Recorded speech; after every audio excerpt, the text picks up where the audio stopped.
Chapter 37. Only by sowing many times can the fruit be reaped many times. Once, when the Buddha put on his robes at noon and took a rice bowl, he went door to door in the Acropolis, where he did not distinguish between rich and poor. And a Brahmin named Udhaya saw the Buddha coming to his dwelling, and filled the Buddha's rice bowl with rice and fasting vegetables. A few days later, the Buddha came to the abode of Udhaya Brahmins for the second time, and Udhaya Brahmins respectfully offered Buddha delicious meals. A few days later, the Buddha came to the abode of Udha Brahmins for the third time, and Yodha Brahmin said to the Buddha a little bored, "Monk Gautama, Buddha, why do you come to me again and again to ask for offerings? Are you greedy for our food to be tastier and tastier than someone else's?" The Buddha said, "Brahmins, if they come from house to house, regardless of whether they are rich or poor, and come to you many times to make karma, it is also the result of karma.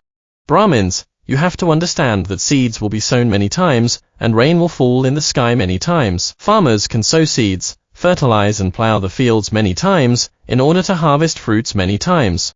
Monks and practitioners have eaten meals many times, and those who practice alms have repeatedly provided for monks and practitioners. These benefactors who provide for their families and practitioners, they have planted many merits for themselves many times, and they have been reborn in the heavenly realm many times to enjoy blessings. People in the world can milk cows many times, and they can get milk many times. If a cow conceives a calf many times, it can give birth to calves many times.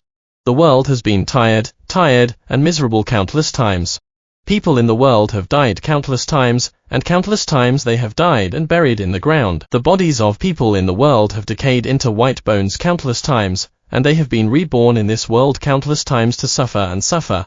People in the world have suffered and tortured countless times in the cycle of life and death, and they do not know how to do more good deeds to plant more merit for themselves, so that the merit planted by this are born into a rich house, born in the heavenly realm to enjoy blessings, and even eternally liberated from the torment and pain of the cycle of life and death. They are still foolishly doing countless evil deeds, and they are still creating countless sinful karma for themselves, which make them born into a poor house, descend into hell, hungry ghosts and beasts, and make them suffer pain and suffering. They are really pitiful people. Although Rulai knows that they are sinking into the pain and torment of the cycle of life and death, but they do not believe in Rulai teachings, do not practice according to Rulai right law, cut off evil and cultivate good, and do more good deeds, and Rulai cannot help them. Although there are cultivation methods that free sentient beings from the cycle of life and death, but sentient beings do not practice according to law, and if they do not come to save them, they are just like people who are seriously ill, unwilling to believe that doctors can cure their diseases, and unwilling to take the medicine prescribed by doctors.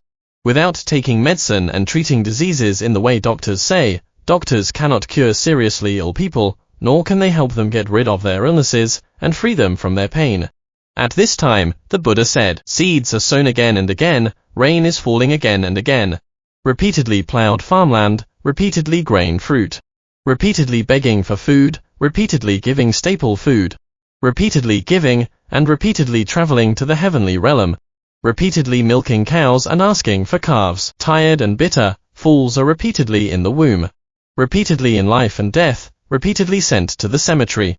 After the Buddha spoke, the Udhaya Brahmin knelt on the ground, and said to the Buddha, "Dade, please forgive me for my rude words and deeds just now. I repent with you. I will never doubt and accuse monks and practitioners for no reason in the future. Please let me take refuge in you, and be your home practice disciple. I am willing to accept the precepts you have set. I am willing to practice according to your Dhamma."